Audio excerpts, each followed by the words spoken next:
Amis de la Résistance, bonsoir. Bonsoir, cher Serge. Victoria. Très bien. Bon, bonsoir, chers auditeurs.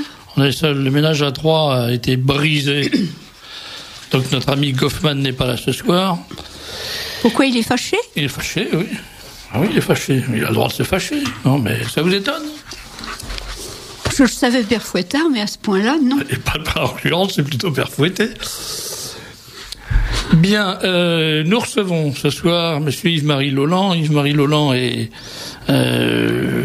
président ou vice, je ne sais jamais les titres. Alors, approchez-vous du micro pour nous le dire. Je suis président maintenant, puisque j'ai succédé à mon ami Jacques Dupaquier. Président de l'Institut de géopolitique des populations. Voilà. Qui a été créé le 7 février 2000 à l'initiative de Jacques Dupaquier, membre de l'Institut de France, et à votre initiative. Il y a 10 jours, le Libre Journal a publié un article extrêmement intéressant qui n'a évidemment attiré l'attention de personne, sauf des abonnés qui ont de la chance et qui sont intelligents. Mais ce matin, le Figaro a publié exactement les mêmes informations relativement à l'immigration, intitulé « Le rapport qui dérange », et ça fait grand bruit. Et comme Yves-Marie Lolland va publier, lui, prochainement, une Bible de l'immigration dont ces informations sont extraites, j'ai pensé que c'était une bonne idée de le faire venir pour l'interroger sur ce rapport qui dérange et sur la vérité à propos de l'immigration. Cette vérité, elle commence à suinter un peu par toutes les failles du système. Un des témoignages de ce suintage, si j'ose dire, est donné encore une fois cette décade dans le Libre Journal, qui publie un article, lui aussi, je crois, assez intéressant, intitulé « Bouteflika dévoile le mensonge sur l'immigration algérienne ». C'est-à-dire, le pauvre Bouteflika, il n'a rien dévoilé du tout volontairement, mais il se trouve que on a appris à l'occasion de l'élection présidentielle en Algérie, élection à l'issue de laquelle Bouteflika a fait un score supérieur ou inférieur à celui du roi nègre qui occupe l'Élysée. Je me souviens plus. Il a fait mieux ou moins bien? Peut-être inférieur. Inférieur, ouais. Je ne suis pas sûre. En tout cas, on a appris que 742 000 Algériens sont inscrits sur les listes électorales algériennes en France. C'est quand même pas mal. Oui, c'est... Alors, des spécialistes du calcul démographique se sont livrés à leur vice favori. Et ils en ont tiré des conclusions sur la situation réelle de l'immigration. En France, vous lirez ce papier, c'est des chiffres qui sont quand même assez ahurissants, je dois dire, et qui est confirmé par le propos de l'ambassadeur d'Algérie qui a dit tout uniment « La France est notre plus importante wilaya ». Mais c'est déjà ce qu'ils avaient dit au moment de la guerre d'Algérie. Les Fellouz disaient, je crois que la France était la 4e wilaya administrativement, mais c'était la plus importante, c'était celle qui rapportait le plus de fric pour financer la terreur algérienne. Donc on est en train de voir que les chiffres qui sont affirmés contre toute vraisemblance par les services spécialisés ou prétendument spécialisés sont en réalité complètement faux, complètement sous-évalués. Le Figaro publie, donc je le rappelle 10 jours après le Libre Journal, les chiffres de ce rapport qui dérange et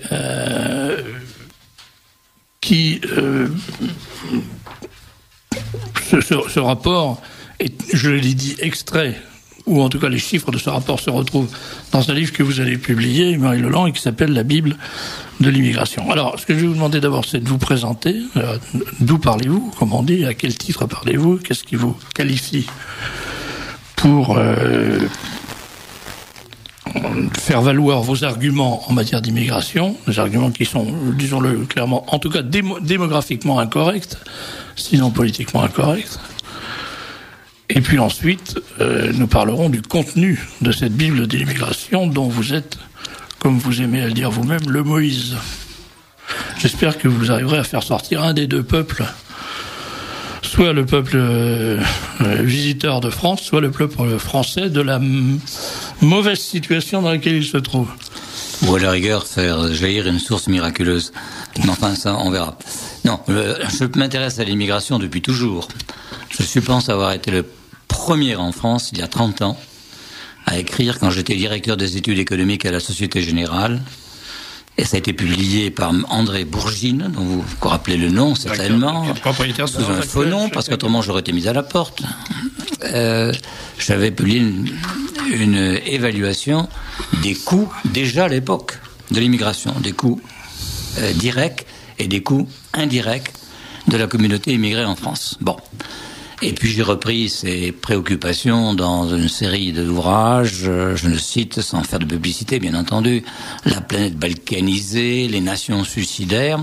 Mais le dernier en date, vous venez de le rappeler, c'est ces actes de ce colloque que j'ai organisé le 10 et 11 octobre dernier au Sénat et à la Fondation Saint-Jacques-Polignac, dont le titre exact en fait est « Ces migrants qui changent la face de l'Europe ». Ces migrants qui changent la face, et que j'intitule, en sous-titre si l'on veut, La Bible de l'immigration. Pourquoi ? Parce que je pense que, par cric et par croc, je veux dire à travers d'immenses difficultés sur lesquelles on peut revenir, nous avons réussi à mettre dans cet ouvrage qui va être publié ces jours prochains à l'Harmattan, 250 pages, tout ce qu'actuellement l'on peut raisonnablement savoir sur les causes de l'immigration, les raisons de l'immigration, le volume de l'immigration, les conséquences de l'immigration sur le plan politique, sur le plan économique, et surtout les dangers à terme, les dangers qui sont attachés aux naissances venant des communautés immigrées, dans l'hypothèse où, hélas, l'intégration souhaitée ne se réalisera pas, mais aussi, au passage, on peut dire que l'intégration est plutôt mal partie. Vous dites l'intégration souhaitée. Ça paraît acquis, mais souhaitée par qui, au fond ? Elle est souhaitée, en principe, par tout le monde. Par ceux qui ont ouvert les portes de la France, qui ont ouvert en disant, voilà, on va faire venir des centaines de milliers de gens, ils vont s'intégrer, ils vont avoir une carte d'identité, une carte de sécurité sociale, peut-être la Sécu avant la carte d'identité d'ailleurs, et puis ils vont devenir de bons Français, héritiers de Clovis, de Vercingétorix et de Jeanne d'Arc. Et d'Abdelkader. Abdelkader, ça c'est autre chose. Mais enfin, voilà ce que l'on pensait. Et quand vous lisez le discours officiel, tel que vous le lisez, vous aussi, et que vous l'entendez, l'on souhaite l'intégration. Le problème, c'est que l'intégration ne va pas de soi. Je vous interroge spécialement sur l'intégration, parce que moi qui commence à être un monsieur d'un certain âge, j'ai le souvenir d'un général qui avait dit, et c'est publié officiellement par un de ses ministres, l'intégration c'est une foutaise. Au moment de l'Algérie, le général de Gaulle considérait que alors le débat portait sur intégration, assimilation. Est-ce qu'il faut assimiler, est-ce qu'il faut intégrer ? En réalité, personne ne savait de quoi on parlait. Mais en gros, on nous disait, on est pour l'intégration. Bien. Alors quand on disait à De Gaulle, il faut intégrer, il s'agissait à l'époque d'intégration en Algérie, essentiellement. De Gaulle répondait, c'est une foutaise. Et maintenant, on nous dit l'intégration, tout le monde est pour. Moi, je tiens à dire d'abord que moi, je suis pas pour commencer. Je sais bien qu'il y a des gens qui sont pour, mais c'est pas mon cas. Donc déjà, c'est pas tout le monde. À partir du moment où moi, je suis pas pour, ça en fait déjà au moins un qui est pas d'accord. Un qui compte. Oui, je pense que ça compte. Je sais que on est quand même plus. C'est un, il y a plusieurs. Vous pesez lourd, c'est bien, c'est bien. On nous appelle Légion car nous sommes plusieurs. Bien. Alors donc. D'abord, je ne veux pas vous attirer sur ce terrain, mais enfin en deux mots, quand même, est-ce que vous sentez le courage d'essayer de m'expliquer ce que c'est que l'intégration aux yeux de ces gens-là qui sont Écoutez, pour? Moi, d'abord, je ne manque pas de courage, comme vous pouvez le constater. C'est pas d'où je parle en l'occurrence. Deuxièmement, je vais vous donner ma définition, celle que je donnais dans un deuxième colloque auquel j'ai participé, au 19 janvier, au Sénat toujours. Qu'est-ce que l'intégration ? Parce que, effectivement, on en parle. Et j'ai des ambitions très modestes. Alors, je vais vous le dire en deux mots, ça va peut-être vous faire rire, mais pourquoi pas ?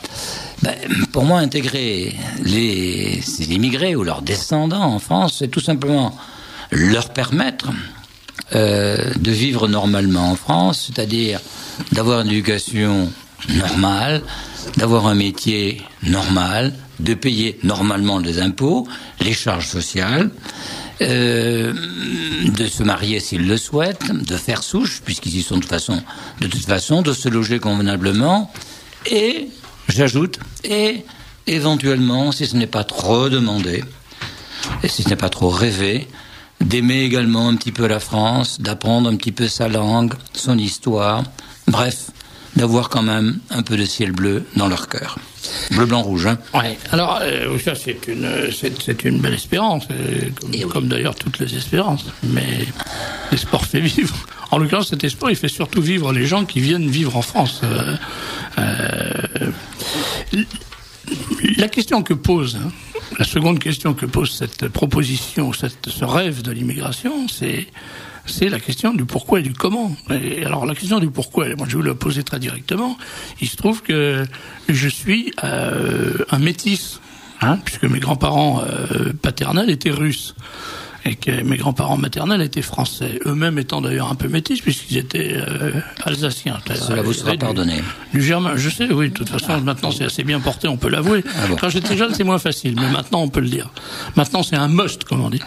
Alors, je sais, moi j'ai vécu, si vous voulez, la situation très très affaiblie, très atténuée de quelqu'un qui vit à la charnière de deux cultures, de deux civilisations, on peut même dire, en ce qui concerne la civilisation slave et orthodoxe et la civilisation française et catholique. Et je sais que c'est pas toujours très facile, ça fait des espèces de gens bizarroïdes.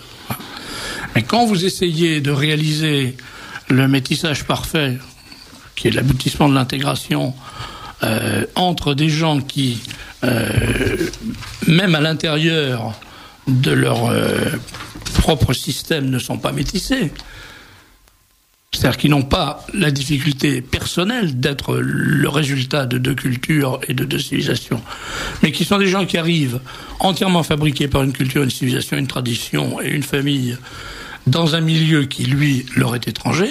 Quand on voit les difficultés que ça représente, on se dit qu'on n'y arrivera jamais. Surtout quand on mesure l'extraordinaire fossé qui sépare à tout point de vue. Au point de vue des goûts en matière artistique, au point de vue des traditions, au point de vue des références, au point de vue de la mémoire, au point de vue de la cuisine, à tout point de vue, la civilisation arabo-musulmane, c'est celle-là qu'on parle, il faut être clair, de la civilisation catholique et française.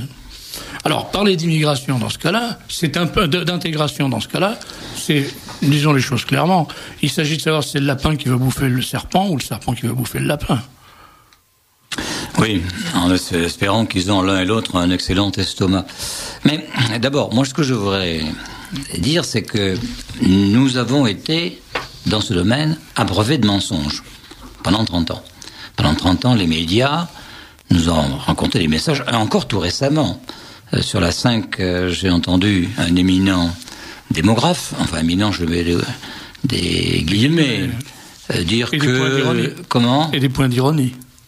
Oui, je ne nommerai pas, il s'agit simplement d'Hervé Lebrun, que vous connaissez peut-être, qui est un sinistre personnage, c'est un sinistre personnage.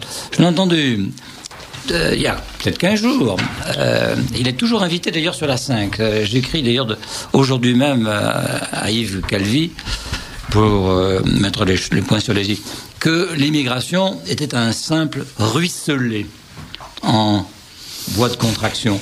Le ruisselet, vous l'avez aujourd'hui sur la pleine page du Figaro de ce matin, des vrais chiffres d'immigration, c'est entre 200 000 et 250 000 entrées. On a envie de dire le ruisselet ment. Un ruisselet, oui. Alors, 4 fois 250 000, ça vous fait 1 million. En 4 ans, ça fait 1 million. Or, il est toujours dit là-dedans, ce que nous avons cessé d'affirmer depuis toujours, que la fécondité, premièrement, des immigrés a cessé de décliner depuis 10 ans. On nous a toujours rabattu les oreilles en disant « Oh, vous savez, dans quelques années, ça y est, ils font autant d'enfants que les Françaises. » C'est faux. C'est un mensonge éhonté. Elle est le double. De toute façon, c'est une course, parce que les Français font de moins en moins d'enfants. Laissez-moi terminer un petit peu mon propos, parce qu'il est important, avant que nous allions plus loin, c'est que le problème, c'est évidemment la présence immigrée d'aujourd'hui, mais pire encore, celle de demain. Et nos projections sont effrayantes, car sur la base du recensement, nous sommes en seulement de la vérité, cela veut dire que dans 25 ans, près de 30% du total des naissances, je dis bien près de 30% du total des naissances enregistrées dans notre pays, seront originaires de descendants des communautés turques, maghrébines ou Afrique noire. Et un enfant sur 3. Oui, et après, ce sera 40%. Vous voyez pourquoi le problème de l'intégration est fondamental. Parce que nous n'avons pas le choix, nous sommes le dos au mur, à moins de déclencher des vêpres siciliennes, mais il n'est pas sûr que nous gagnons ce genre de confrontation. Il faut intégrer. Et le drame des 30 dernières années est que d'une part nous avons ouvert les frontières et d'autre part les socialistes, pour ne pas les nommer, mais également la droite, il faut le constater, a estimé que l'intégration allait se faire d'elle-même avec des gens, effectivement, vous venez de le rappeler, de cultures totalement différentes, etc. Moi je vous cite d'ailleurs un exemple que j'ai vécu, j'étais professeur à Paris 2, j'allais faire des cours à Melun. Et je me rappelle, quand j'arrivais à la fin du RER, je me rappelle voir à 10h du matin des jeunes gaillards un peu bronzés, à 10h du matin, courser les filles, vendre de la drogue, fumer des cigarettes ou sauter le tourniquet. Des gaillards entre 15 et 25 ans. Et on va faire de ces gaillards, on va faire donc des bons Français, informaticiens, payant leurs impôts et respectueux de la loi. De qui se moque-t-on? Ça, c'est le résultat de 30 ans de négligence, et je pèse mes mots, criminels. Alors, maintenant, à partir de ce constat, qu'allons-nous faire? Attendez, avant, nous attendons que la hache tombe, ou bien est-ce que nous essayons d'éviter le coup? Je voudrais quand même qu'on approfondisse un peu le constat, parce que le débat que vous venez d'évoquer, c'est un vieux débat chez les gens un peu libres d'esprit. Mais bien sûr qu'il est vieux. Mais il faut, je crois qu'il faut l'alimenter de chiffres, parce que s'il y a débat, c'est parce qu'il y a échange d'arguments. Or, un des arguments de la partie adverse, que vous venez de l'évoquer, l'argument de Lebras, c'est de dire... il n'y a pas le seul. Non, bien sûr, c'est pas seul. Nous reviendrons sur le sujet dans un moment. C'est même ça représente la seule véritable force qui s'exprime. C'est-à-dire tout le reste est condamné au silence. Parce que j'aime beaucoup la maison d'édition qui vous publie, l'Harmattan. Je trouve que ce sont des gens courageux et c'est tellement rare dans le milieu de l'édition qu'il faut les saluer. Il y a De Guibert également. Oui, bien sûr. Mais je dis c'est rare, j'ai pas dit que c'est rare. Il y en a le seul. Je n'en connais que deux. Il y a d'autres mecs qui sont peut-être. En dehors de la nébuleuse décrétée de droite, d'extrême droite, ça fait partie des rares maisons qui sont courageuses. Mais il faut bien reconnaître que c'est quand même pas une des plus grosses maisons d'édition française. Ah, là, maintenant, 1500 cadres par an. Quand t'es là, oui, mais enfin, quand vous avez en face de vous des gens comme Flammarion qui publient les livres, je sais pas comment on peut appeler ça, de la bande de voyous de Ralph Fron, qui appellent au meurtre tout simplement contre tout patriote français. La résistance est difficile pour des petites maisons comme ça. Donc, je crois que il faut apporter les arguments au débat, les arguments chiffrés. Quand vous avez quelqu'un comme Lebras et sa bande qui nous disent l'immigration est un ruisselet, je crois qu'il est important de leur dire, attendez, vous vous moquez du monde, c'est pas un ruisselet, voilà la réalité. Et voilà la réalité actuelle, voilà d'où vient cette réalité, et voilà par projection où elle nous conduit. Et c'est très important de le faire. Ensuite, on pourra aborder la question essentielle, évidemment, des solutions. Mais attendez, les chiffres, ils sont dans le Figaro de ce matin. D'accord, mais ils étaient dans le livre journal nous les connaissons depuis 6 mois. Voilà, mais je pense qu'il faut quand même les citer. Et nous avons publié, n'oublions pas, sous ma plume et celle de Jacques Dupaquier, un article, à la suite du colloque d'ailleurs, en octobre, qui reprenait exactement les mêmes chiffres. 6 mois après, ils sont publiés en première page du Figaro. Donc vous voyez, et ils sont clairs, quoi. Les courants migratoires sont plutôt de l'ordre de 250 000 par an, tout compris bien sûr, y compris les clandestins, que les 65 000 que M. François Héran, directeur de l'INED, nommé à la tête de cet organisme par Jospin, publié dans La Croix et dans Population et Société au mois de janvier dernier. Donc vous voyez que le combat pour la vérité et le combat contre la désinformation est à mener au quotidien. Parce qu'il n'a pas, jusqu'à maintenant, été démis de ses fonctions. Il continue à publier ce genre de mensonges. Non seulement il n'a pas été démis de ses fonctions, mais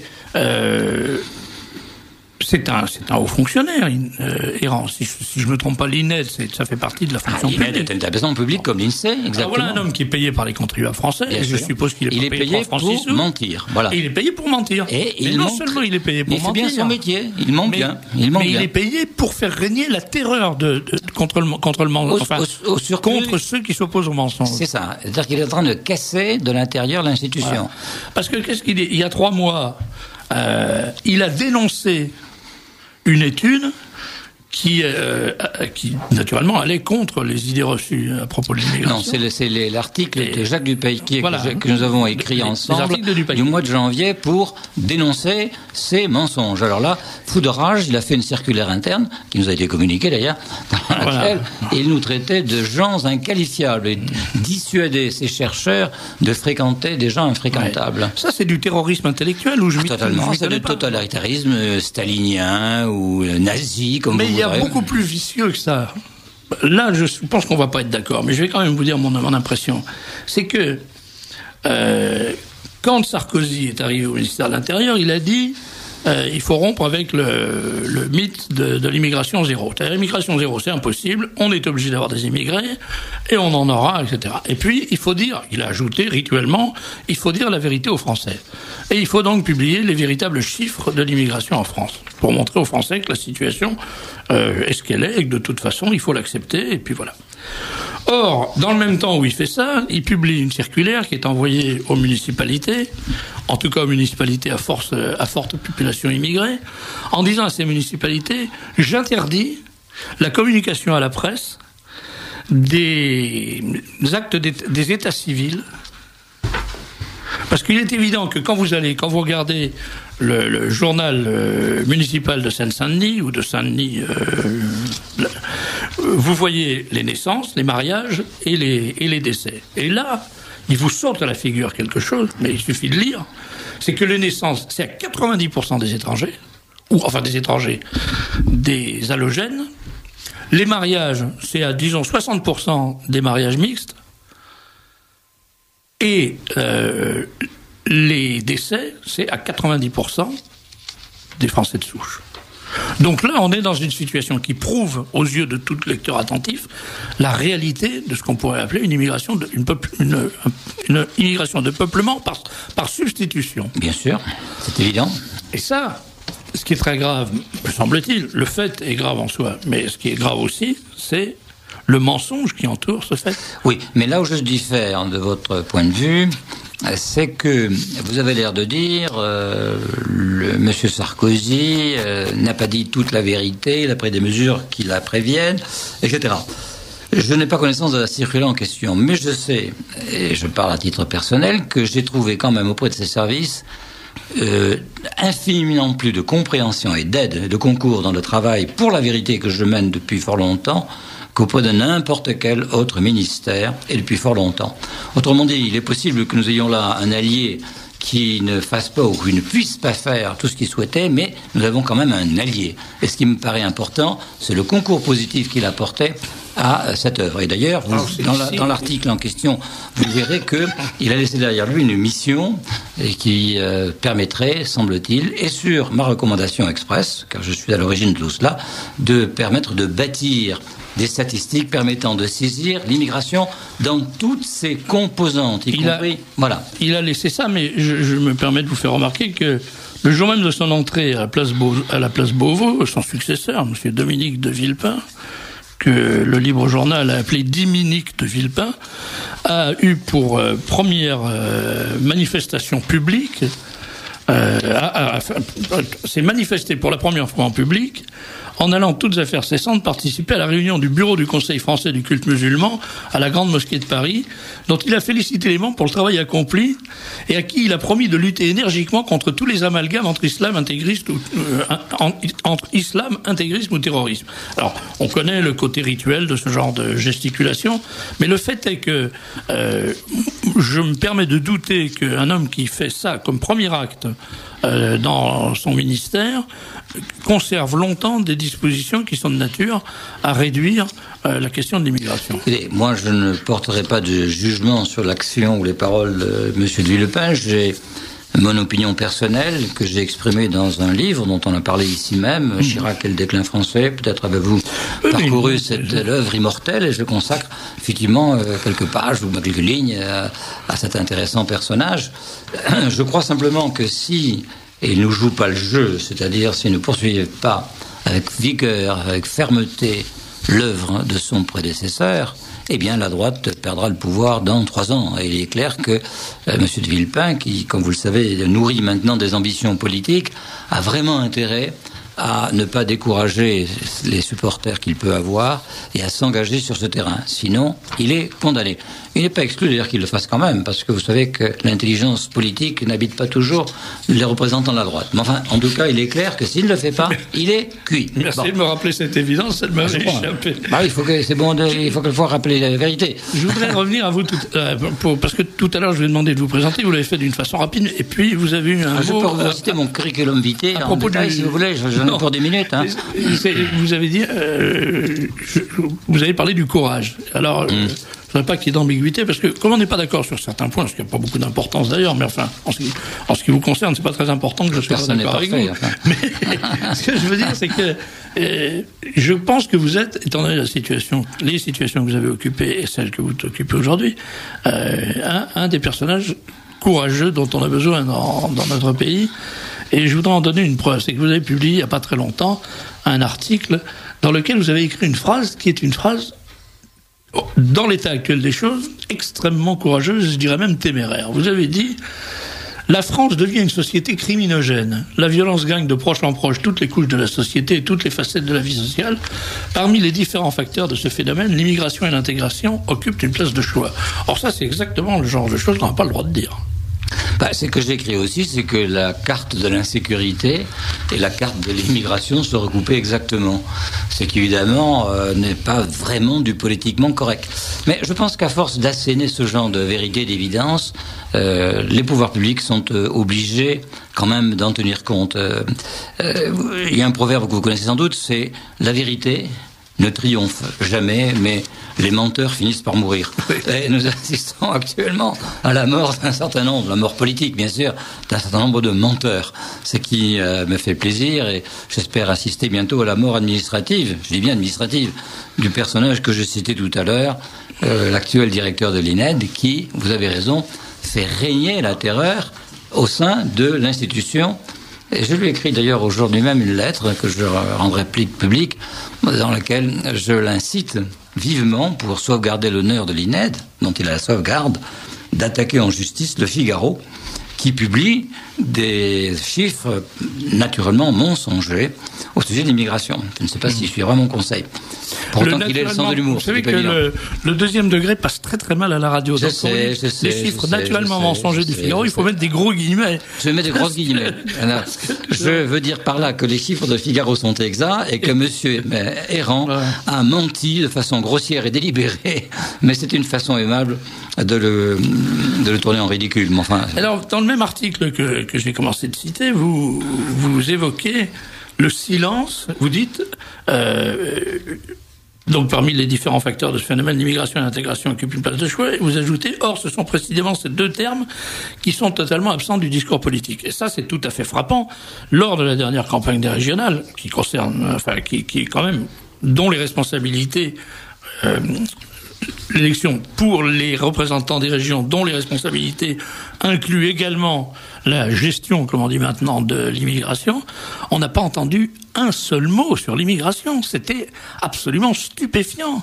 Et je dois dire, je sais que ça va encore me faire des amis, mais j'ai trouvé que mes amis du Front National avaient été d'une discrétion de violette sur cette question, en général, dans les débats. On dirait que ça fait plus partie du débat. Alors, on en a parlé hors antenne, et je vous ai dit qu'au fond, on arrive dans une situation tellement grave, tellement désespérée, c'est-à-dire privée d'espérance, que je comprends qu'il y ait des gens qui se disent « bon, c'est même plus la peine d'en parler, parce que de toute façon, il n'y a plus rien à faire ».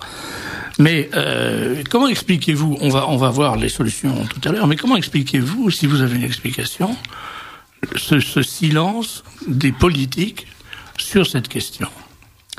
Eh bien, je vais dans votre sens, en ce sens que le rapport Le Bon, qui fait l'objet de la publication en première page, on ne peut pas le louper, de Figaro, a été mis sous le boisseau pendant pratiquement un an, en fait, sur instruction du ministre de la solidarité, de la population, etc., M. François Fillon, et il a été mis sous boisseau jusqu'au régional, parce qu'il ne fallait pas que le débat sur le régional soit pollué par l'évocation des questions d'immigration.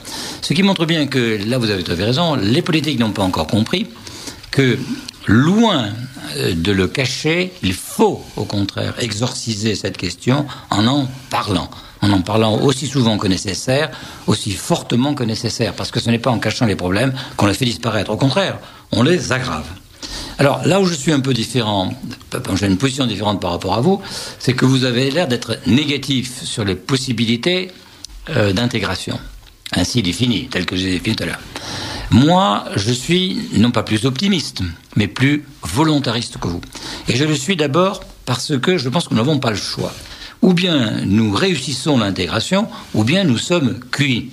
Nous sommes cuits, c'est-à-dire que la France va disparaître, ça va devenir une espèce de terrain vague, un peu type Irak, où des communautés vont vaguement s'étriper dans un processus de sous-développement à l'Argentine. On n'aura plus de fric pour payer les retraites, plus de fric pour payer la sécurité sociale, plus de fric pour payer les infrastructures, pour téléphoner, il faudra revenir aux manivelles d'autrefois. Enfin bon, le chaos. Le rêve, quoi, ça. Hein ? Le rêve. Oui, le rêve, oui. Alors, il y a des rêves qui sont des cauchemars, vous êtes d'accord avec moi. Bon. Je me dis, le téléphone à manivelle, ça ça va. Bon, et puis des vélos à pneus pleins, enfin, vous voyez, des choses intéressantes. Ouais. Il se trouve que moi, j'ai 5 enfants. Mais si, il faut payer ça. Et je n'ai pas l'intention, tant que j'aurai un souffle de vie, de laisser ce genre de perspective s'il faut accepter des téléphones à manivelle et des vélos à pneus pleins pour être libérés, pour voir notre pays libéré, là, moi je suis prêt à en prendre. Là, nous commençons à trouver un chemin commun. Nous trouvons un chemin commun parce que c'est très, très intéressant ce que vous venez de dire là. Ce que vous venez de dire, sous cette image un peu colorée dont je suis responsable, c'est que si nous voulons nous sortir de cette situation, il faut que les Français se prennent par la main aussi. Là, vous avez raison. C'est ça que vous voulez dire. À 2 niveaux. D'abord, il est imbécile de lutter contre l'immigration si en même temps on ne fait pas repartir la fécondité.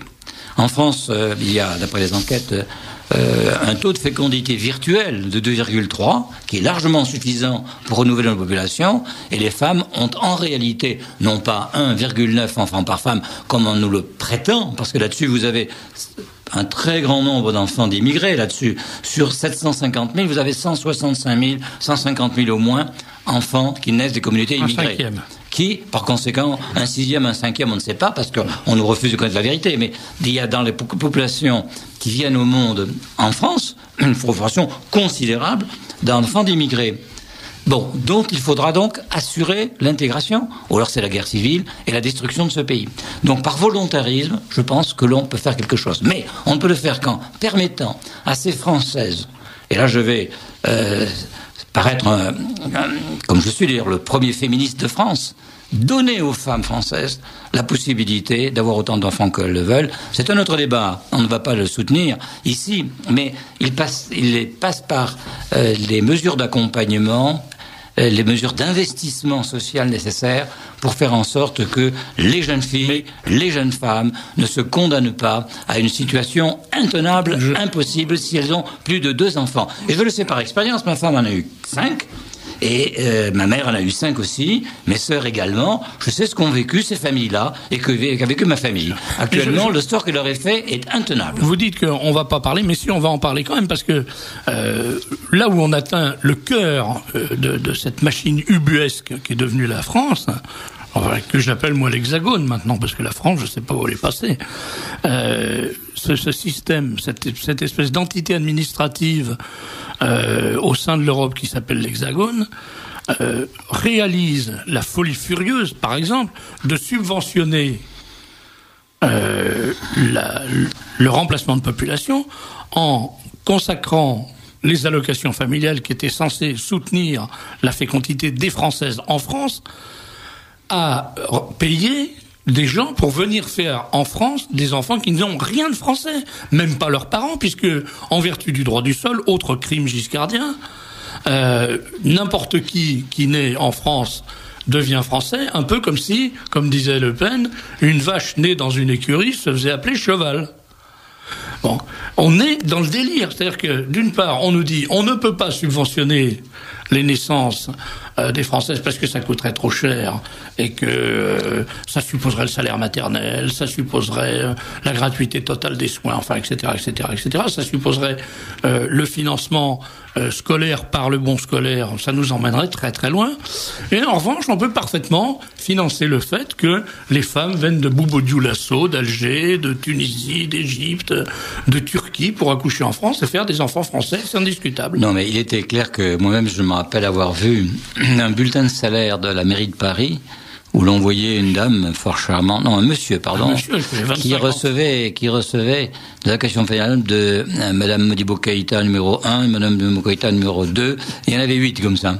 Et cet homme vivait très bien d'ailleurs. C'était un homme très ouvert, très généreux et qui vivait dans des conditions assez confortables. Bon, mais en dehors de cette plaisanterie, je crois que nous touchons là un problème important à deux égards. D'abord, bien que cela fasse rugir certains de mes amis, je pense qu'il faudrait soit supprimer, soit fortement diminuer les allocations familiales au-delà du 3e enfant. Pourquoi ? Parce que le nombre de familles d'origine française qui ont plus de 3 enfants est infime et l'on pourrait prendre en fait des mesures spécifiques. Par contre, ceux qui ont des 3, 4, 5, 6, 7, 8 enfants sont effectivement des personnes qui sont originaires des pays que vous venez de décrire, c'est-à-dire Mali, Afrique noire, Maghreb ou Turquie. Bon, donc on est en train de faire du financement à l'envers. Deuxièmement, et deuxième idée, je crois quand même très fortement que ou bien on s'arrache les cheveux et l'on va au club méditerranéen, ou bien les Français acceptent, pour sauver leur pays et pour se sauver eux-mêmes, de consentir des sacrifices. Vous avez dit, mais ça coûte trop cher de prendre des crèches gratuites. Eh bien non, ça coûte pas si cher que ça. Ça coûte pas si cher que ça. J'ai fait des calculs qui montrent que, en relevant les allocations familiales d'un montant tout à fait significatif, l'on pourrait effectivement faire en sorte, comme l'ont fait à un moment donné les pays scandinaves, permettre aux femmes qui veulent avoir des enfants de les avoir, de les faire élever, d'avoir de l'aide domestique, etc. Et en même temps d'exercer un métier. Vous ne pouvez pas, monsieur, condamner des femmes que vous envoyez à l'université, avec bac plus 3, bac plus 4, bac plus 5, à revenir chez elles pour avoir des enfants et en faisant une grande croix sur toute possibilité de métier ou de possibilité de carrière. C'est intenable. Donc, il faut leur permettre d'avoir un métier, de l'exercer convenablement et en même temps d'avoir, si elles le souhaitent, des enfants. Si on ne fait pas ça, et si les Français sont infichus de consentir des sacrifices financiers, pour cela, ils ne méritent pas de survivre en tant que nation. Je suis clair là-dessus. Vous parliez de supprimer de réduire les allocations familiales, voire de les supprimer. Au-delà du 3e enfant. Mais moi, j'ai une autre proposition à vous faire, parce que celle-là, elle me paraît arbitraire. Il y aurait un autre moyen qui reviendrait à favoriser les gens qui le méritent. Ce serait de dire qu'on instaure des allocations familiales avec des coefficients, je dirais, multiplicateurs ou renforçateurs. Par exemple, si votre père a fait son service militaire dans l'armée française, vous avez un coefficient de 1,5.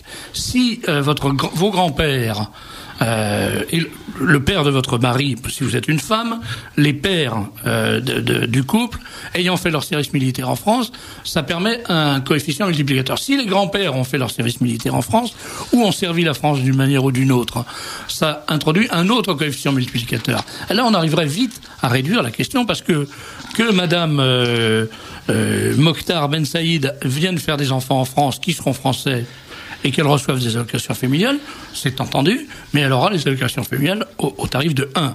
Tandis que Madame Lemercier, qui a des parents français, des grands-parents français, des arrière-grands-parents français, qui ont construit la richesse de la France, ce qui permet à Madame El Mokhtar de venir faire des enfants facilement en France, sans avoir, elle, rien construit, eh bien, cette dame-là, cette Madame Lemercier, elle aura beaucoup plus d'argent pour ses enfants, ça me paraîtrait logique, ça. Oui, on distribue la Légion d'honneur aux gens. Oui. Mais ça, la Légion d'honneur, c'est un hochet. J'ai vu les attributions de la Légion d'honneur pour la rafle de Pâques. C'est à se taper le derrière contre la suspension. C'est comique.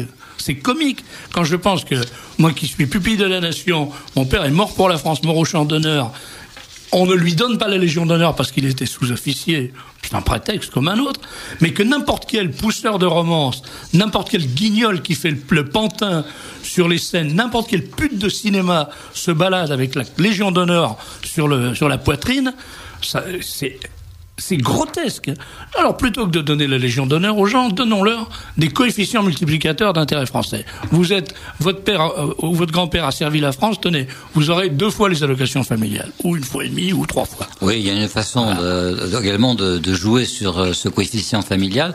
Ça a été suggéré à différentes reprises par différents auteurs, c'est-à-dire de gonfler les allocations de retraite d'un coefficient très fort associé aux enfants qu'ils ont mis au monde, ce qui ferait de moi un multimillionnaire, je m'en réjouis par avance, enfin en rêve bien entendu, ou alors de doter également leur droit de vote d'un coefficient multiplicateur en fonction des enfants. C'est le vote familial, ça c'est la moindre des choses. Voilà, mais ce n'est pas le cas. C'est la base même. Voilà, mon vote compte.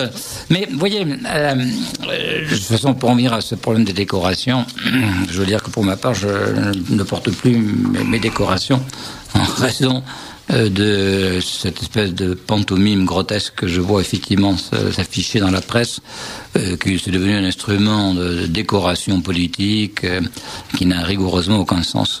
Bon, mais enfin, passons là-dessus. Alors, non, ce qui paraît plus important. Une annonce, pardon. Comment ? Je dois signaler que vous n'écoutez pas la radio anarchiste, vous écoutez Radio Courtoisie. Sur la longueur d'onde où vous êtes. C'est-à-dire, si vous êtes à Paris, c'est 95.6. Si vous êtes ailleurs, c'est autre chose. Donc, c'est bien Radio Courtoisie.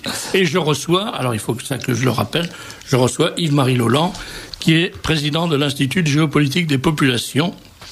Je voudrais ajouter à cet égard, monsieur, que ceux des auditeurs qui souhaiteraient commander notre Bible de l'immigration qui va sortir peuvent le faire en m'écrivant Institut de géopolitique des populations, 20 rue d'Aguesseau, D'-A-G-U-E-2-S-E-A-U, d'Aguesseau dans le 8e. Et à ce moment-là, je me ferai un plaisir de leur envoyer ce précieux livre qui est fondamental. Ça fera un plaisir, elle, de redonner votre adresse. Ah, je compte sur Victoria. D'ailleurs, Victoria, c'est un beau symbole de la victoire, de l'esprit, de la pensée et de la vérité sur le mensonge. Alors revenons aux solutions. Bon, on a évoqué... Alors, des solutions, il y en a. Mais je voudrais, devant vous, monsieur, et devant les auditeurs qui nous écoutent, moi j'espère, faire comprendre que toute victoire a un prix. Toute victoire a un coût. Si les Français veulent sortir de la trappe, de la nasse dans laquelle nous sommes fourrés par 30 ans de négligence criminelle, il faudra payer. Et il faudra payer très cher pour faire en sorte que, d'une part, nous nous efforcions au moins de gagner ce pari de l'intégration et que, d'autre part, nous puissions à l'avenir nous dispenser de ces immigrés supplémentaires que M. Alain Juppé appelait de ses voeux, rappelez-vous, dans un article qui m'a fait bondir il y a 3 ans à peu près. Je lui ai envoyé une lettre. Vous parlez du repris de justice, là ? Comment ? Non, il avait publié dans Le Monde, s'il vous plaît, il y a 3 ans, me semble-t-il, un article dans lequel il disait qu'il nous faut absolument des immigrés. Et je lui ai écrit parce que je le connais personnellement. Mon cher Alain, à chaque fois que je vous quitte du regard, vous ne pouvez pas vous empêcher d'écrire des bêtises. Ça n'avait pas fait plaisir, d'ailleurs. Il m'a dit... Vous savez, je ne sais pas si vous avez entendu la réflexion d'un élu d'un militant UMP qui a dit si De Gaulle se retourne dans sa tombe chaque fois que Chirac fait une connerie, c'est plus une tombe, c'est une centrifugeuse. Ouais, je crois que c'est un petit peu ça. Juppé, d'ailleurs, assez curieusement, il aurait dû pas me répondre. Normalement, quand on envoie ce genre de pensée, le silence est la vérité. Il m'a dit, mon cher Yves, je vous répondrai avec la même liberté que vous avez écrit à un ancien Premier ministre. J'ai trouvé ça assez cocasse. Bon, c'est pour qu'il n'a pas le sens de l'humour. Bref. Ah bon, parce que comme il a été Premier ministre, il a été tellement brillant qu'il faut le traiter avec considération. Vous savez bien ce que c'est, rappelez-vous. Vénération. Rappelez-vous le brave, comment ça s'appelait déjà, vous parlez au Premier ministre de la France. Là, oui, ça c'était Fabius. C'était Laurent Fabius, là, qui était un roquet se rebeller contre le pied qu'il... Mais c'est extraordinaire parce qu'on a l'impression qu'ils ont vraiment accompli quelque chose qu'ils ont fait le sacrifice de leur personne. J'ai fait le don. Ils ont eux aussi fait don de leur personne à la France. Mais s'ils veulent la garder, leur personne...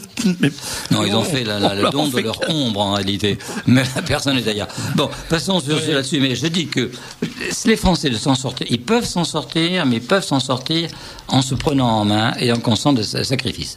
Je prends un exemple très concret. Très concret. On nous dit qu'il nous faut une immigration de travail pour compenser la chute ou la baisse de la population active. Je pense que c'est faux. C'est faux pour deux raisons, parce qu'en réalité, vous venez de le rappeler, l'immigration maintenant est une immigration de peuplement. Sur les quelques 250 000 immigrés, 6 000 au titre des salaires, donc au titre du travail. Vous voyez un petit peu ce que ça représente. Par ailleurs, notre étude, celle qui va être publiée, montre bien... Ce que vous venez de dire, comment ? C'est fou. Oui, c'est fou. C'est fou. Chaque immigré qui travaille, en quelque sorte, représente 40 immigrés qui ne travaillent pas. Oui, parce que depuis longtemps, depuis au moins 25 ou 30 ans, les immigrés ne viennent pas chercher du travail, ils viennent chercher des subventions. Mais ça, vous le savez, c'est pas nouveau. Ils sont logés gratuitement, ils sont nourris gratuitement, ils sont soignés gratuitement. Enfin bon, tout cela c'est archi connu, nous ne revenons pas là-dessus. Donc, c'est une immigration qui coûte et qui ne rapporte rien. Premier point. Deuxième point, en toute cette cause, si nous voulons lutter contre la baisse de la population active, eh bien, il faut que les Français retroussent leurs manches. Et comment peut-on se retrousser les manches ? D'abord, mettre un terme aux 35 heures et faire ce que les Allemands commencent à faire, que les Japonais ont fait, déjà revenir à une durée de travail normale. Et une durée de travail, c'est 38 heures ou 40 heures. Moi, quand j'ai commencé à travailler, je m'en souviens, le samedi jusqu'à 4 heures l'après-midi. Actuellement, les gens commencent à ficher le camp le vendredi à partir de midi. On vous dit, ça me frappe beaucoup. Le jeudi matin, quand vous voyez les gens, ils vous disent bon, salut et bon week-end. Et bon week-end, c'est le jeudi. Week-end. Non, mais attendez, si les Français, et ça, il faut être sérieux quelquefois, veulent avoir le beurre et l'argent du beurre, et ils pourront manifester autant qu'ils voudront. En l'occurrence, ils ont le beurre et ils donnent l'argent au beurre. Ils n'auront rien du tout. Ils n'auront ni le beurre, ni le papier qui l'enveloppe. Bon. Alors, ça, c'est un premier point. Il y a quand même un contre-argument, pardon de vous. Non. Mais je veux terminer, j'ai pas fini. Sur le problème de la population active. Je dis aussi que la réforme des retraites prévoit, comme vous savez, l'allongement de la durée de période de la vie active. Bon, vous savez qu'encore, aujourd'hui, il y a des employés de l'État qui prennent la retraite à 55 ans, en pleine santé. C'est se foutre du monde. Ils vont vivre jusqu'à 85 ans, pendant 30 ans au crochet de l'État. Donc, il faut progressivement s'aligner sur ce que font tous les pays étrangers qui repoussent l'âge de la retraite, même certains jusqu'à 70 ans. Et j'irai plus loin. Je dis que il faut encourager aux retraités, et j'en suis un, de reprendre du travail. De revenir sur le marché du travail. Bon, tout le monde ne peut pas le faire, tout le monde ne veut pas le faire. Je dis qu'il faut les encourager, et si on les encourage, si on leur fait comprendre que c'est un devoir personnel, que de continuer à contribuer pour l'éducation des jeunes enfants, pour l'aide à ce malheureux pays qui en a tellement besoin, je suis persuadé qu'un grand nombre d'entre eux viendront combler les trous creusés dans la pyramide des âges actifs. On nous dit qu'il y a 3 millions de chômeurs. En réalité, il y a 6 millions de chômeurs. Au moins 5. Voilà, 5 certainement. Mais il faut ajouter, c'est l'argument que je voulais vous opposer tout à l'heure, il faut ajouter quand même que tous les immigrés ne sont pas des consommateurs simplement. Il y en a quand même beaucoup qui travaillent et qui donc cotisent aux caisses de chômage.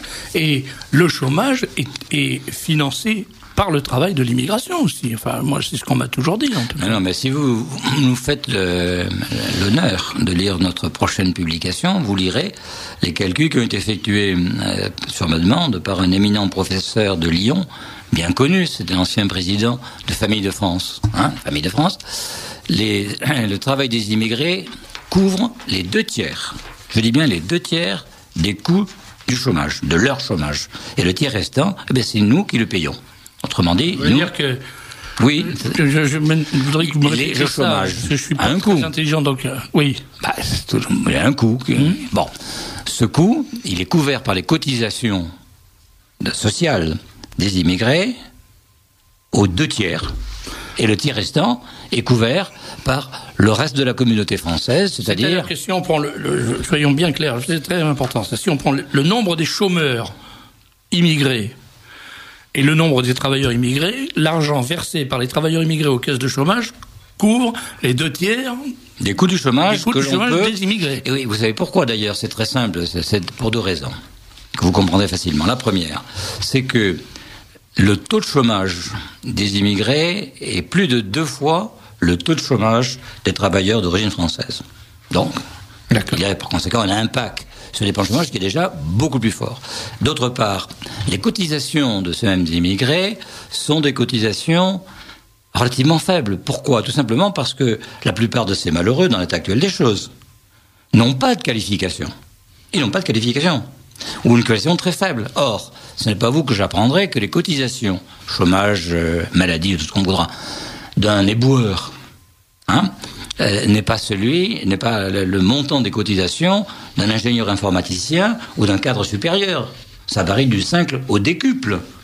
Donc vous voyez par conséquent à quel point cette idée avancée pendant des années, annonée par un imbécile comme Jacques Delors, les immigrés vont bâtir nos cathédrales, ils vont payer nos retraites, est une stupidité criminelle que cet éminent économiste n'a cessé de proférer.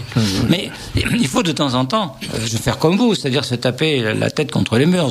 Comment des gens qui avaient quand même un minimum d'éducation, on peut le supposer en tout cas, ont pu proférer des mensonges aussi hontés pendant si longtemps. Ça, je pense qu'il ne faut pas envisager cette question parce qu'on serait amené à dire des choses désagréables. Enfin, moi, je serais amené à dire des choses désagréables et même pécamineuses. Donc, je m'abstiendrai de chercher l'explication à ce mystère absolu. Nous avons des affaires des sectaires. Si c'était que ça serait le moindre mal. Moi, je crains fort qu'on ait affaire à des sicaires. Les sicaires, c'est encore mieux. Mais enfin... Docteur Dor, puisque vous nous faites l'amitié d'être présent avec nous. Voilà, et je suis donc très intéressé par tout ce que j'entends bien. Sans faux moins. Mais j'ai entendu plusieurs fois le terme négligence à propos de l'immigration. Je pense qu'il ne s'agit pas du tout de négligence. Voilà, je sens que vous allez dire ce que je ne veux pas dire. Oui, donc, mais je dirais... Je vous appelle à la prudence. On pourrait dire, enfin ça paraîtrait aussi peut-être encore plus incroyable, la même chose pour l'avortement. C'est le résultat d'une négligence, après tout, mon Dieu. On peut penser que certains, on donne des droits, on ferme les yeux, etc. En fait, pas du tout. Moi, je pense que c'est voulu. Aussi bien l'immigration que l'avortement sont des plans.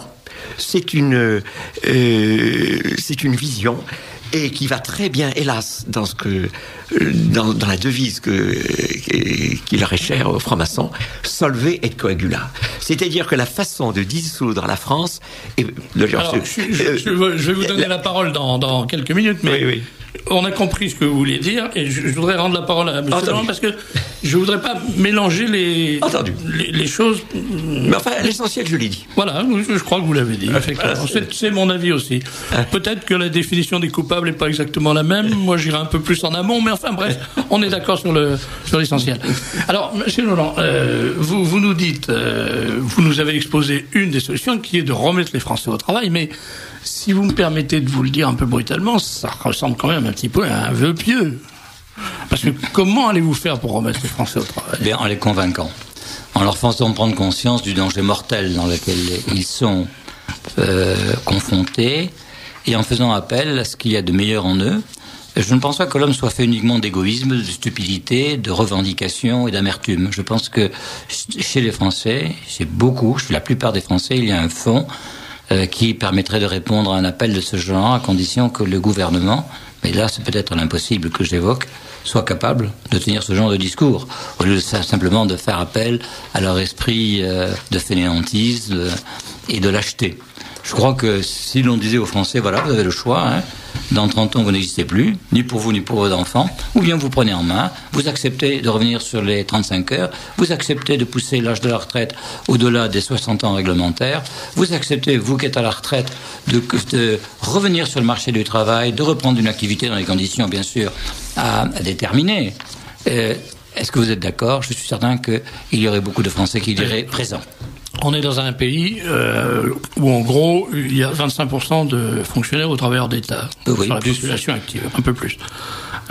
Vous voyez ce que provoque la seule hypothèse émise par un ministre du non-remplacement des générations partantes dans certains ministères. C'est-à-dire qu'au ministère, par exemple, des anciens combattants, au sous-secrétariat aux anciens combattants, on dit, bon, étant donné que pour des raisons démographiques quand même assez faciles à comprendre, il y a de moins en moins d'anciens combattants, puisqu'ils ne se reproduisent pas, on va peut-être réduire...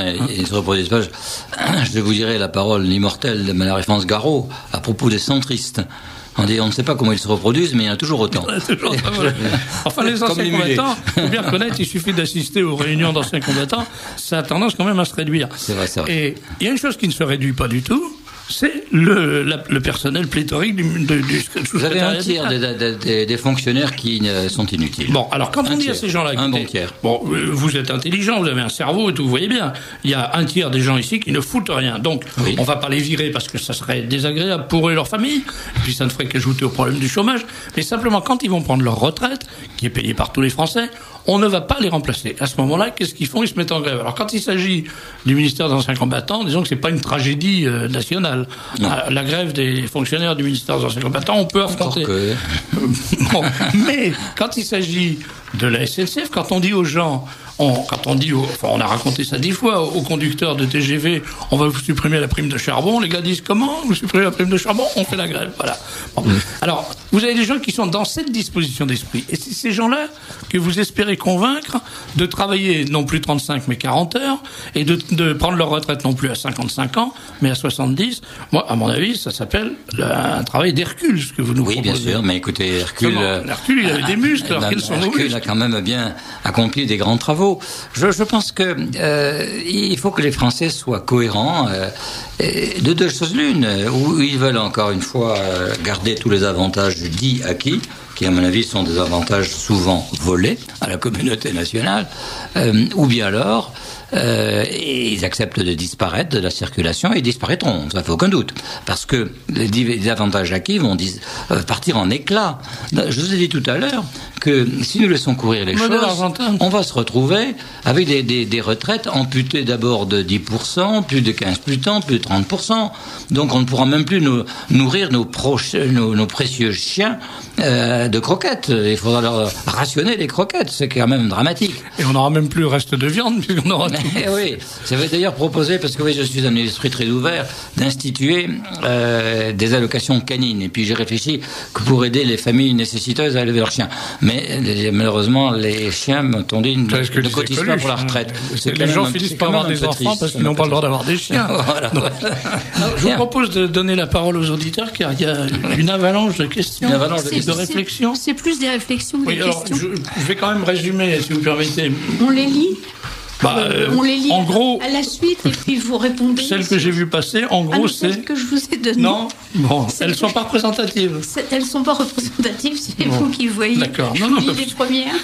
Il faut qu'ils foutent le camp, point à la ligne. C'est ça. En gros, ça me paraît un programme un peu juste. Intéressant, mais... Intéressant, voilà. Intéressant, oui. Ça mériterait d'être approfondi. Oui. Alors, au moins c'est clair. Un auditeur nous dit: il n'y a pas que vous qui n'êtes pas pour l'intégration. Non, on n'a pas consulté le peuple français pour cette affaire. Et je dois dire d'ailleurs que les personnes concernées ne sont pas non plus pour l'intégration, parce qu'ils ne s'intègrent pas, c'est parce qu'ils ne veulent pas.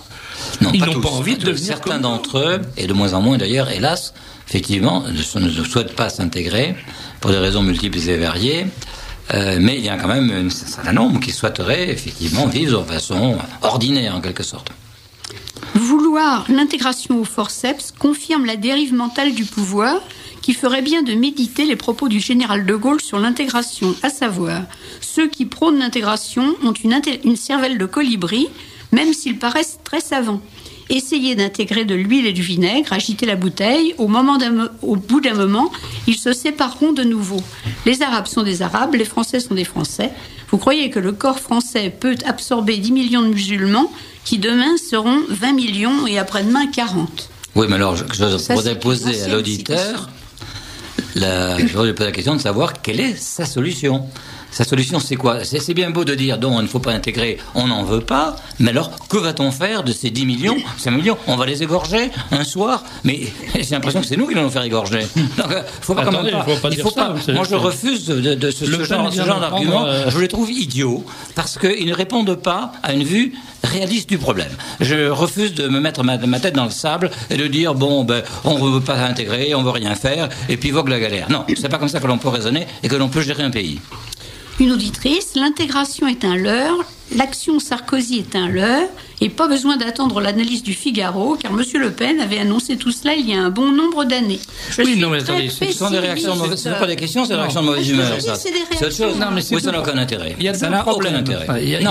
Sur des réactions de mauvaise humeur, on n'est pas là pour ça. Moi, je ne suis pas là pour ça, en tout cas. Il y a deux problèmes, là. Il y a un problème de le fait d'avoir dit les choses. Mais ce qui est très intéressant dans le Figaro, c'est que, justement, un journal comme le Figaro publie ce genre d'informations. Que le Libre Journal les ait publiées il y a 10 jours, bon, c'est pas un événement, mais que le Figaro les publie aujourd'hui, ça c'est un événement parce que ça montre qu'il y a vraiment un changement de mentalité. Voilà. Alors, si vous avez des questions... C'est quelqu'un qui abonde à votre sens. Il y a une différence entre intégration et assimilation. Prenez 1 demi-litre d'eau, et 1 demi-litre de sucre, vous mélangez les restes sables, donc il y a assimilation. Mais si vous faites la même chose avec de l'huile et de l'eau, eh bien, vous avez l'eau en bas et l'huile en haut. Bon. Oh, d'accord, donc ça sont des images qui n'apportent absolument aucune contribution au débat. Quelqu'un qui pense comme vous, un auditeur en 1945, il y avait en France 40 millions de Français recensés. Depuis 40 à nos jours, j'ai toujours entendu nos plus éminents ethnologues nous expliquer que les femmes françaises ne faisant qu'1,7 enfants, on ne pourrait pas maintenir le nombre de 40 millions d'habitants. Or, au recensement de 99, nous étions 60 millions, donc les 20 millions de plus proviennent nécessairement de l'immigration. Là, à propos du recensement... C'est faux. Il faut répondre là-dessus quand même. Oui, d'abord, le recensement est faux. Ça. Voilà, c'est ce que il nous manque entre 1,5 million et 2 millions de personnes au recensement. Hein, pour commencer. Mais pour répondre à l'argument que ces 20 millions de personnes supplémentaires viennent de l'immigration, c'est faux. C'est faux parce qu'il ne faut pas oublier que jusqu'en les années 70, la fécondité des Françaises de souche a été autour de 2 enfants par femme. Elle a même atteint 2,3 enfants par femme. C'est le baby-boom. Non, ça permettait une croissance considérable. Et c'est une des fiertés du général de Gaulle, parmi d'autres, d'avoir permis effectivement, par des mesures appropriées, à la famille française de se montrer extraordinairement féconde. On a commencé à se casser la figure à partir des années 70. Et actuellement, nous en sommes, à mon avis, à 1,5. Mais alors, en l'occurrence, vous parliez du recensement. Le recensement de 99 était déjà faux. Oui, c'est ça. On s'est trompé de 1 million, là, en 99. Mais, depuis... On a fait des progrès. Maintenant, on se trompe de 2 millions. Voilà, mais vous avez vu que maintenant, on fait une espèce de faux recensement à jet continu. C'est ça. Et ce qui va rendre inextricable les résultats. Mais c'est exprès, là. Là, je suis d'accord avec le docteur Dor. Là, pour une fois, il y a une volonté délibérée des socialistes, parce que c'est une mesure qui était prise sous le régime de l'infâme Jospin, des socialistes, de l'INSEE, qui est noyauté par la gauche, et bien sûr de l'INED, enfin la personne son directeur, de casser le thermomètre pour ne pas lire la température. Mais c'est évident, ça. Et de placer les Français devant le fait accompli. Mais ça fait 30 ans qu'on nous ment. Ça fait 30 ans. Alors, je voudrais revenir... parce que j'en ai un seul pour vous. Serge de Beketch, originaire de Russie, comme tous les Européens, vous êtes aussi gaulois que moi, qui descend de parents poitevins. Un Russe n'est pas un Maghrébin. Heureusement. Heureusement. Et puis, d'après le syndicat des médecins conseils de la sécurité sociale, ceux-ci auraient à contrôler environ 66 millions de personnes. Or, nous sommes officiellement 61 700 000 habitants. Non, je pense qu'en fait, l'erreur, elle est de 2 millions. On doit tourner autour de 61,5 à 62 millions. Et la différence. Mais on pourrait le savoir. Moi, je l'ai suggéré à Sarkozy. Enfin, Sarkozy à ses services. En le disant, il suffirait de recouper les fichiers de la police des frontières, les fichiers de la sécurité sociale, car tous ces messieurs et dames sont à la sécurité sociale, les fichiers de la police, tous les fichiers disponibles, et là, on saurait exactement à quoi s'en tenir. On ne le fait pas de façon délibérée. Et là, je me tourne vers Monsieur Dor, pour reconnaître qu'il y a une volonté délibérée qui, j'espère, va disparaître de ne pas savoir la vérité, c'est sûr. Comme vous nous avez dit que vous connaissiez des Mais attendez, je vais aller plus loin. Oui. Vous voyez, regardez, j'ai fait dans ce colloque dont je suis très fier, parce que je peux dire que je l'ai porté à bout de bras. S'il a eu lieu, c'est bien, croyez-moi, grâce à des semaines et des mois et des années de travail. Mais ce que j'ai constaté, c'est qu'un certain nombre d'éminents professeurs venant d'organismes publics ont littéralement saboté les résultats de ce colloque, notamment alors que je leur avais payé le voyage, en retirant leur contribution et en m'envoyant des lettres recommandées pour que je ne puisse pas publier ce qu'ils avaient. Vous voyez ? Donc, j'ai assisté, ce qu'avec une certaine naïveté je ne voyais pas clairement, à la manifestation d'un lobby immigrationniste. Il y a en France un lobby immigrationniste qui plonge ses racines dans l'université, dans des organismes publics comme ceux que je viens de citer, et qui, de propos délibérés, veut que la France devienne multiculturelle et multiethnique. Elle est déjà d'ailleurs. C'est un peu ce dont témoignait l'information que vous nous donniez tout à l'heure à propos de l'étouffement pendant 1 an du rapport Lebon. Parce que Lebon fait un rapport, il le remet à son autorité de tutelle, et puis il n'y a plus rien. Tutelle, ça se dessus. Voilà, mais voilà. On peut quand même se poser la question. Moi, je connais pas M. Lebon, mais on peut quand même se poser la question de savoir pourquoi cet homme-là ne dit pas à ce moment-là, écoutez, ce qui se passe est scandaleux, et moi, je vais manger le morceau. Eh bien, je vais vous dire, parce qu'il est père de famille, et qu'il a besoin de travailler pour vivre.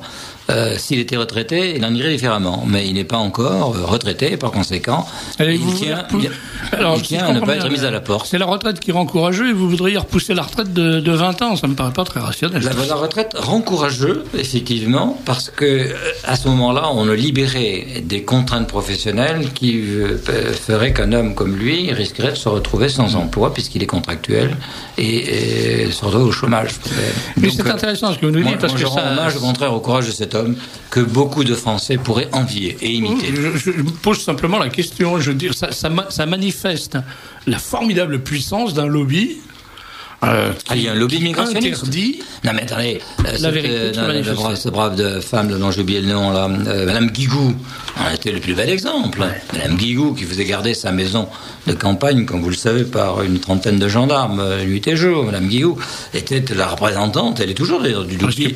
Elle disait, sa brave femme, qu'elle était plus à l'aise en compagnie de Maghrébins qu'en compagnie de Français. J'avais montré un petit peu où son cœur se baladait, quoi. Il y a un lobby immigrationniste. Yves-Marie Leland, on va d'abord, le temps nous oblige à mettre un terme à cette conversation qui dure depuis plus d'1h10 maintenant. Je voudrais vous remercier d'être venu. Je voudrais inviter les auditeurs à lire le travail que vous avez publié donc sous le titre ces migrants qui changent la face de l'Europe. Ces migrants qui changent la face de l'Europe. Mais je préfère le sous-titre. La Bible de l'immigration, c'est quand même très fort. Mais c'est aussi la Bible de l'immigration, je l'ai choisi à dessein. Et dont j'ai eu la primeur, pas entièrement, j'en ai lu une bonne partie qui m'a été communiquée par mon agent à la Havane. Des voix que j'ignore. Oui, c'est pas vous en l'occurrence, c'est vrai. Non, c'est pas moi. Et c'est un document absolument passionnant, formidable de richesse par le contenu des informations, et qui est une arme politique. Oui. Très utile, oui. Même indispensable, parce que quand on nous racontera des carabistouilles maintenant, on pourra sortir le truc en disant voilà les chiffres ils sont là, vous pouvez pas raconter le contraire. Ce que le Figaro a très bien compris. Je suis content d'avoir une occasion de dire du bien du Figaro une fois au moins dans ma vie. Merci Marie Leland. Alors ce livre paraît aux éditions de l'Harmattan dans combien de temps? Une semaine, 15 jours? Comment? Ça sort? Oh oui, parce que, vous voyez, je vais signer le bon à tirer, je pense, dans 2 jours. Bon. Et après, c'est à la diligence de l'imprimeur, mais c'est une affaire de jours, vous voyez. Et vous serez donc à la fête de la courtoisie? Ah, bien sûr. Pour le présenter? Bien sûr. J'espère, en tout cas, il devrait être sorti à ce moment-là. Si vous ne venez pas pour celui-là, vous viendrez pour les autres, au moins, quand même, que les auditeurs puissent faire votre connaissance. Bien sûr. Et vous apporter l'éventuelle contradiction, mais ça m'étonnerait. Est-ce que vous pouvez rappeler le titre du livre à venir? Alors, le titre, en fait, il y a 2 titres, si vous voulez. Il y a le titre que je lui ai donné. Il y a un titre. Oui, c'est ça. Ces migrants qui changent la face de l'Europe. Je pense qu'il est très parlant, ce titre. Ouais. Et je l'appelle, moi, dans la présentation de livre, la Bible et l'immigration, parce que nous avons mis là-dedans tous ceux qui qu'il faut savoir dans l'état de connaissance sur les différentes facettes du problème migratoire, qui est, à mon avis, le grand défi, non seulement de l'Europe, mais surtout de la France. Écoutez, j'espère que j'aurai l'occasion de vérifier que votre optimisme constructeur, votre volontarisme positiviste sera couronné de succès. Merci monsieur, c'est mon vœu le plus cher également. À bientôt. À bientôt. Alors, on parlait de la journée du livre de Radio Courtoisie, à laquelle vous êtes invité, je le répète, et on va entendre une annonce de caractère publicitaire qu'on appelle une réclame pour cette journée. Je sens que je suis en train de me faire des amis. Alors bien entendu, au stand du livre journal de votre serviteur Serge Beckett, vous trouverez les invités d'une année d'émission. Ça va faire beaucoup. Pas tellement finalement, parce que il y a assez peu de... Curieusement, je croyais qu'il y aurait beaucoup plus d'auteurs de livres, et j'ai dû en dénombrer quelque chose comme 20 ou 25 en tout. Alors naturellement, il y a les inévitables, les indispensables. Il y aura Hollindre, il y aura Bernard Anthony avec pour son livre Le dictionnaire de la réplique. Il y aura Daniel Raffard de Brienne, certainement. Il y aura, je pense que l'abbé Sellier viendra. Je pense que qui encore viendra? J'essaierai d'attraire, bien qu'il n'ait écrit aucun livre, mais pour montrer comme il est beau, le docteur Plantin. Oui, j'ouvrais la bouche pour le demander. Et le docteur Plantin, parce qu'on va se l'arracher. Oui, mais il n'a pas écrit de livre. Enfin, on le mettra en bibelot sur le stand. Sur le coin du stand. Il fera des consultations gratuites. On lui mettra. Mais alors, docteur, dites-moi, est-ce que je peux prendre des oméga 3 en même temps que je prends du Maxépa? Comment il appelle ça? Du foutrate de bouniazole. Du foutrate de bouniazole. Il y aura le docteur Dehors, vous viendrez? Ah, mais volontiers, si vous m'invitez, je veux bien. Vous avez commis des livres, vous aussi? J'ai commis un livre, oui. Ouais. En fait, déjà un peu ancien. Enfin, mais ça fait rien. 99, disons. Un livre n'est ancien que quand il a cessé de plaire, cher docteur.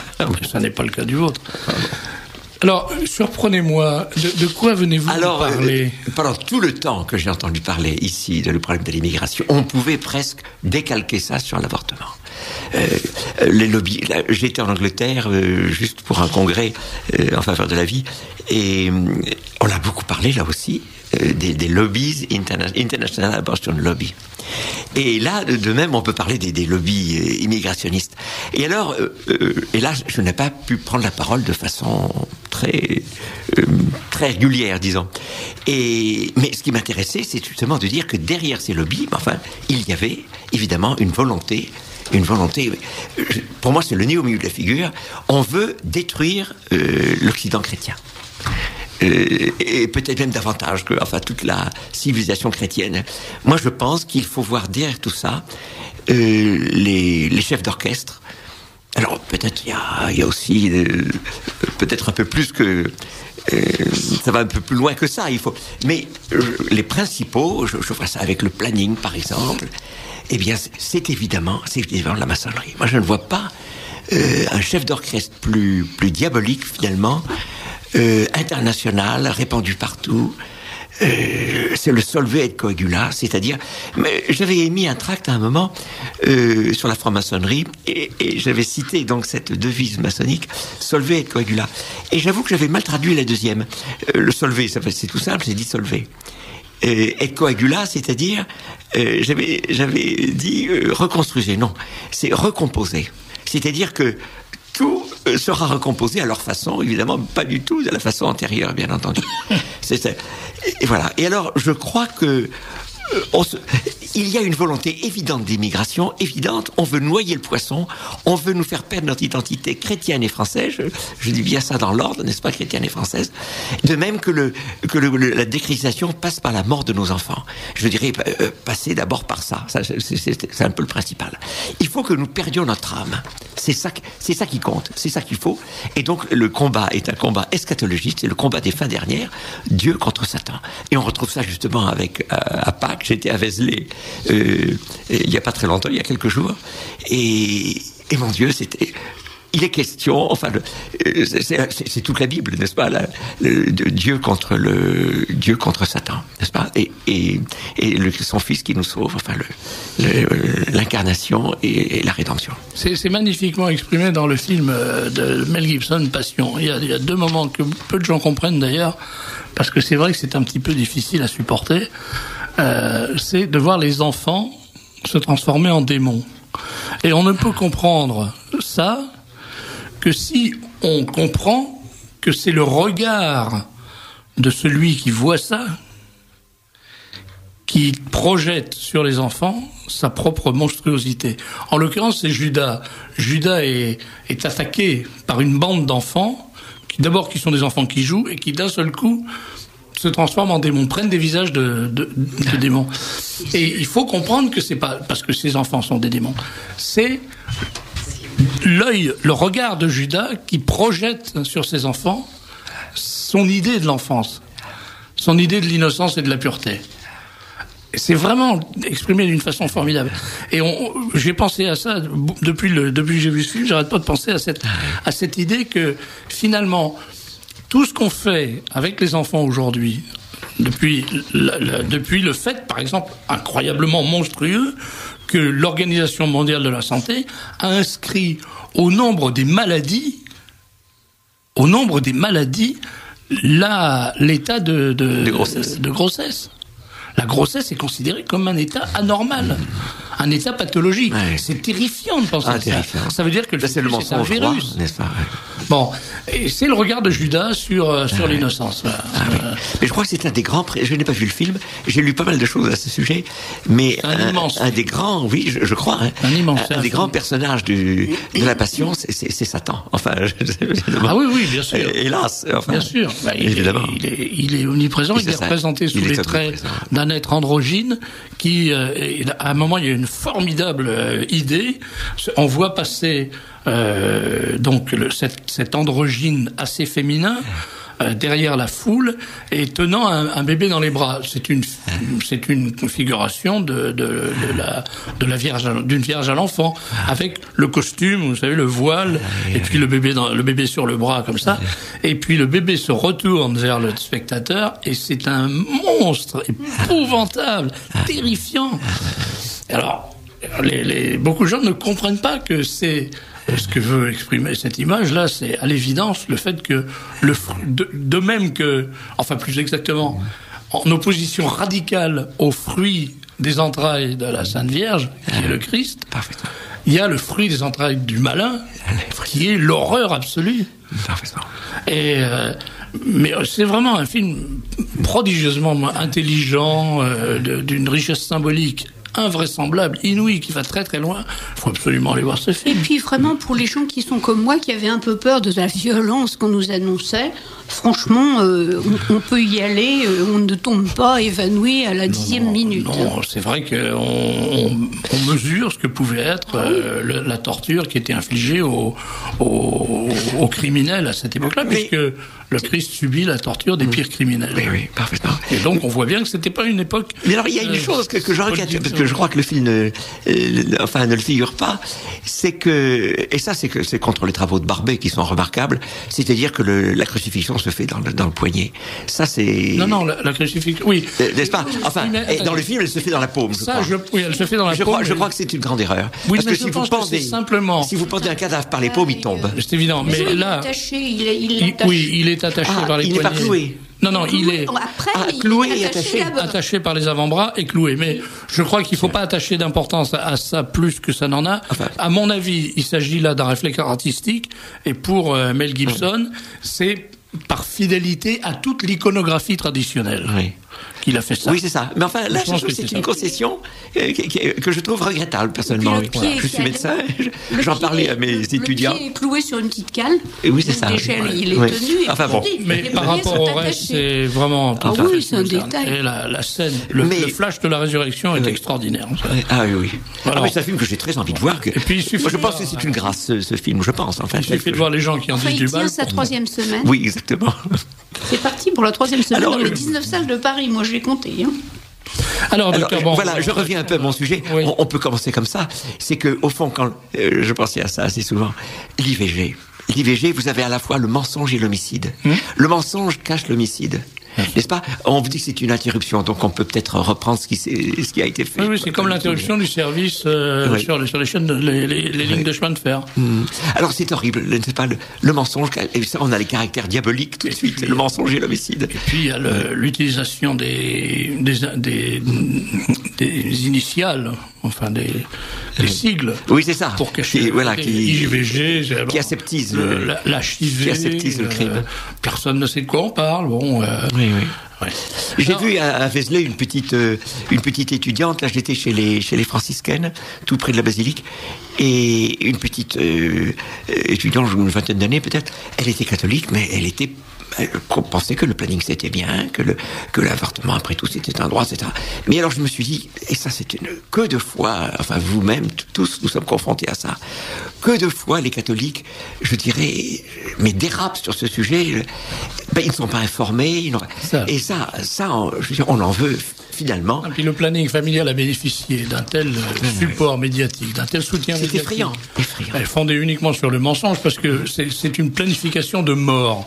Donc c'est la solution finale, quoi, tout simplement. Nous intitulons nous avons nos tracts et nous mettons ça, le mot j'ai repris en Angleterre, subversion et meurtre. On pourrait dire subversion et crime. N'est-ce pas? C'est ça le planning familial. Alors subvertir et tuer. On arrive au bout de cette émission. Si vous avez un appel. Oui, alors j'ai quelques appels à. Le premier, nous avons lancé un petit journal. Le docteur Perel de la Mayenne en est le directeur, ou je sais pas comment vous connaissez ça mieux que pas, président de publication. Alors l'adresse pour s'abonner, il en coûte 10 € par an, ce qui n'est pas excessif, mais c'est vrai qu'il n'y a que 4 parutions et on peut en faire la demande à La Promenade, ça c'est facile à se rappeler, La Promenade Cossé-le-Vivien. Vivien était un compagnon de Charlemagne. Cossé-le-Vivien, c'est à 16 km au sud de Laval. Et c'est 53 320, le code postal, 53 320. Alors, si vous écrivez, eh bien, c'est vrai que vous nous ferez extrêmement plaisir parce que nous avons besoin des cotisations pour éponger les frais du journal, qui sont peut-être pas très importants, mais enfin, pour nous, c'est quand même quelque chose. Et voilà, vous verrez que il y a des auteurs, j'en suis, et qu'il y a un autre auteur qui, lui, se cache sous le nom de Mordicus, mais vous allez vite deviner de qui il s'agit. Sous quelqu'un de très mordant, bien entendu. Et enfin, c'est un bulletin de liaison aussi qui permet de dire, d'annoncer à Nantes, à Lille, à Grenoble, je sais pas où, enfin bon, et nos différentes manifestations. Alors, ne manquez pas. Et alors là, j'en profite pour vous remercier, M. Deketch, ainsi que comment s'appelle-t-elle, cette personne qui est si charmante là, qui écrit des Madame Marie-Claude Monchot. Marie-Claude Monchot, voilà. J'oublie son nom. Marie-Claude Monchot qui a fait une publicité mais charmante en ce qui nous concerne. Tout ça. Je la remercie très vivement et donc à travers elle aussi. C'est une fan inconditionnelle du Docteur d'Or. Oui, j'en suis. J'ai droit à un couplet chaque fois que je l'ai au téléphone. J'en suis vraiment extrêmement. Alors, il faut dire pour les non-abonnés du Libre Journal que Marie-Claude Monchot est une grand-mère qui adorable, qui vit en Charente et qui envoie tous les 10 jours un très très très joli papier où elle raconte soit un événement de son enfance, soit elle donne son opinion sur un événement d'actualité. Et c'est quelqu'un d'absolument délicieux. Elle a été très connue il y a quelques années parce qu'elle a commis un livre qui avait été une véritable bombe dans les milieux de l'édition pour enfants, qui s'appelait Écrit pour nuire, et qui dénonçait l'invraisemblable scandale du pourrissement de l'enfance par certains éditeurs d'ouvrages supposés à destination des enfants. Et le résultat de la publication de cet ouvrage, ça a été qu'elle a disparu totalement. Elle a été censurée par tous les éditeurs. Elle n'a plus pu publier quoi que ce soit, alors que c'est une formidable conteuse et c'est une délicieuse dessinatrice en plus. Elle raconte des choses. Elle a publié à l'époque un livre qui s'appelait Le Manoir des Chimères, qui était un livre absolument prophétique sur les manipulations génétiques, qu'on trouve peut-être aujourd'hui chez Lundi encore. Vous savez, l'éditeur Ulysse à Bordeaux. Il doit lui en rester quelques exemplaires, mais très peu, et qui est une véritable prophétie. Enfin, c'est un très grand bouquin. Alors, je voudrais ajouter que nous avons une manifestation à Paris le 24 avril, le samedi à 14h30, toujours devant à proximité du siège parisien, c'est ça, du planning familial, métro Bourse, au coin de la rue 4 septembre, Vivienne, à 14h30, samedi 24. Et alors, pour dire aussi que une chose curieuse, vous allez voir, c'était le 27 mars à Lille, il y avait une manifestation devant le planning, au cœur même de Lille, et là, il y avait, enfin, je n'étais pas là, j'étais en Angleterre, il y avait de l'autre côté 28 sympathisants, dont des enfants très petits, et en face, alors il y avait beaucoup de monde, mais vraiment beaucoup de monde, il y avait Martine Aubry, tenez-vous bien, maire de Lille, il y avait le président du Conseil général du Nord, et il y avait parmi tous les gauchistes, les drapeaux de Ralph Front, tout ça, il y avait 2 religieuses, vous me direz. Ah, alors c'était assez curieux, 2 religieuses, mais vous l'avez deviné, c'était des fausses religieuses, c'était des hommes déguisés en religieuses et des homosexuels qui chantaient des glorias et tout ça. Alors là, je vous ai dire, c'est au fond, voilà. Ça n'étonne personne. Docteur, je suis obligé de vous couper, si j'ose dire, puisque nous arrivons à la fin de cette émission. Je dis aux auditeurs, à la semaine, non pas la semaine prochaine, à bientôt, puisque la deuxième partie de l'émission sera assurée par nos jeunes Européens.